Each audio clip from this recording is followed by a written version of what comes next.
ඔයත් ග්‍රැටිවිටි එකට හිමිකම් කියනවද? එහෙම නැත්නම් පාරිතෝෂිත දීමනාවකට ඔයත් හිමිකම් කියනවද කියලා තමයි අද අපි මේ වීඩියෝෙන් කතා කරන්නේ. මේ සඳහා හිමිකම් කියන්න නම් ඔයා මෙන්න මේ කරුණු ටික සම්පූර්ණ කරලා තියෙන්න ඕන.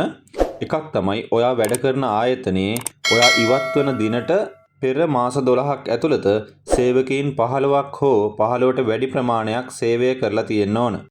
ඊළඟ කාරණය තමයි ඔයා ඉවත් වෙන දිනය වෙනකොට ඔයා අවුරුදු 5කට වඩා වැඩි කාලයක් එම ආයතනයේ සේවය කරලා තියෙන්න ඕන. එහෙනම් ඔයා ග්‍රැටිවිටි එකට හිමිකම් කියනවා. එතකොට මේ දීමනාව ඔයා සේවයෙන් ඉවත් වී මාසයක් ඇතුළත ඔයාට මේක ආයතනයේ විසින් ගෙවන්න ඕන. එහෙම ගෙවන්නේ නැත්නම් පරක්කු කරන කාලය අනුව දඩ මුදලක් ගෙවන්න සිද්ධ වෙනවා. එම පරක්කු කරන කාලය මාසයක් නම් 10%ක දඩ මුදලක් ගෙවන්න ඕන. මාසයත් මාස 3ත් අතර නම් 15%ක දඩ මුදලක් ගෙවන්න ඕන. මාස 3ත් මාස 6ත් අතර නම් 20%ක දඩ මුදලක් ගෙවන්න ඕන. මාස 6ත් මාස 12ත් අතර නම් 25%ක දඩ මුදලක් ගෙවන්න ඕන.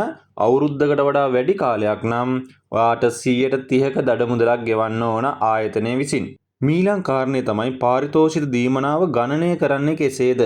ඔයා ලබන අවසාන සැලරි එකෙන් භාගයක් ඔයා වැඩ කරපු අවුරුදු ගාණෙන් වැඩි කරලා තමයි මේක ගෙවන්නේ. උදාහරණයක් විදියට අවුරුදු 9යි මාස 8ක් ඔයා වැඩ කරා නම් ඔයාට මේක ගෙවන්නේ ඔයාගේ අවසාන සැලරි එකෙන් භාගයක් වැඩි කරනවා අවුරුදු 9න්. ඉතිරි මාස 8 සැලකිල්ලට ගන්නෙ නෑ. ඔයා වැඩ කරපු අවුරුදු ගාණෙන් විතරයි මේක වැඩි කරන්නේ.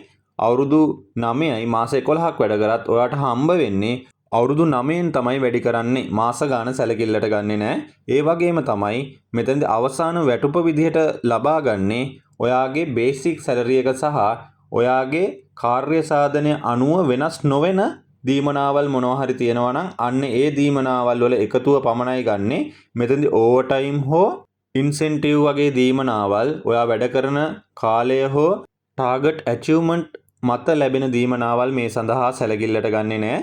එහෙම නැතුව ඔයාට ස්ථීර වශයෙන් ඔයාගේ රැකියාව තුළ ඔයාට ලැබෙන බේසික් සැලරි එක සහ වෙනත් මොනවා හෝ දීමනාවල් තියෙනවා නම් වෙනස් නොවන මෙන්න මේ දීමනාවල් වල එකතුවෙන් භාගයක් තමයි මෙතෙන්දී සැලකිල්ලට ගන්නෙ.